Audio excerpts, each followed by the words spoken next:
Thanks for staying with us. This is Newsline, and I'm talking to Audrey Yu, the leader of the Civic Party, who a few nights ago debated Donald Young on television. Now, Audrey Yu, just before the break, we talked about under what circumstances, because you're not happy with promises Beijing have made now as to the roadmap for democracy. There's no roadmap. There's no roadmap. Even though Donald Young said there's a roadmap, said there's no roadmap. Well, show me the roadmap. So the gap is really, really very wide over here. You know, Donald Young says the roadmap is 2017 LegCo elections, CE election, 2020 LegCo elections. Well, that's what he calls a timetable. That's what he calls a timetable. And you say, with that timetable, there's got to be a roadmap. How do we go there?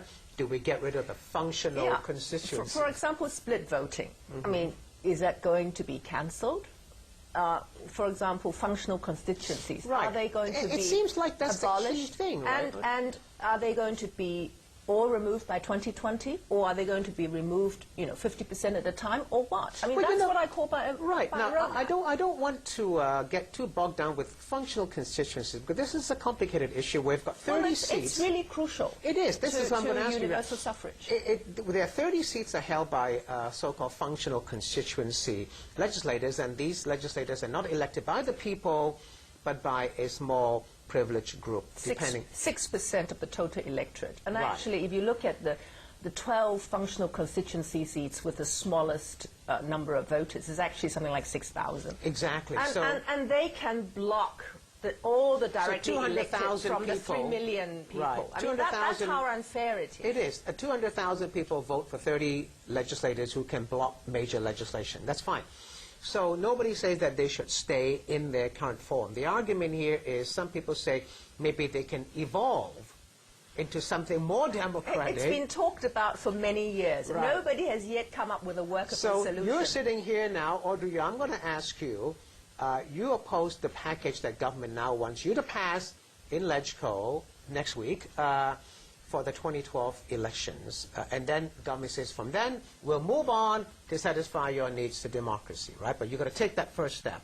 You say no, because you're not happy with it. You're not happy with it. You can tell me, can you sit here and tell me now, Audrey, what will make you take the next step? What is going to satisfy you?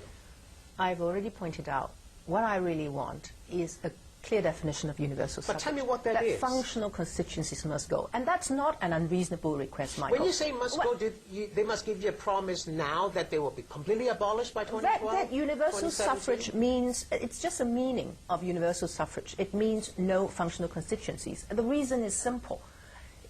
In fact, in the design of the basic law, and there are documents to back that up, functional constituencies were meant to be transitional. And in 1999, that's 11 years ago, the SAR government actually made a report to United Nations saying functional constituency system is meant to be transitional, and they will go when we have universal suffrage. Yeah, nobody agrees if the timetable for 2020 is a real one, then there should be a clear commitment that by then there will be no more functional constituencies. So there should be a commitment now to say that by 2020, when there is a LegCo election, universal suffrage LegCo elections, that there will be no functional constituencies. That's the only way the timetable is meaningful. That's the only way the timetable is true, because otherwise, then, what's the meaning of 2020? Okay, when we get to 2020, what do we have? Okay, how about still functional constituencies? All right, how about a halfway step there? Now, the leader of the Democratic Party, Albert Ho, who was here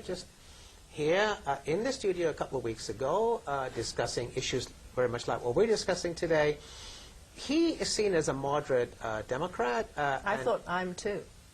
You were once, Audrey, but now people say you're radical. Well, I don't agree with that. I don't see what I've done as being radical. I don't feel that I look very radical either. Right, not to me, no. But what he did say was, and he's proposing this now,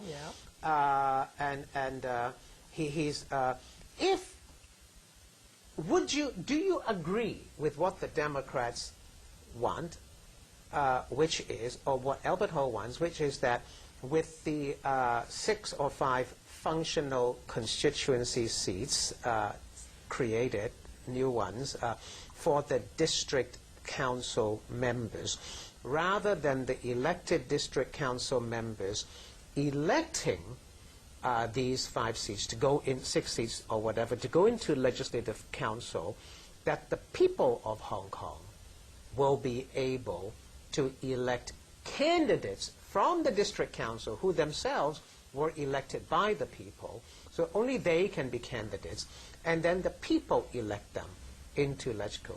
Will you buy that? First of all, you have to think of the people, right? The government started the consultation for this constitutional reform in November, and we are now really 3 more days to the voting. You can't have a sudden change of the proposal without actually talking to the people, consulting the people, because then you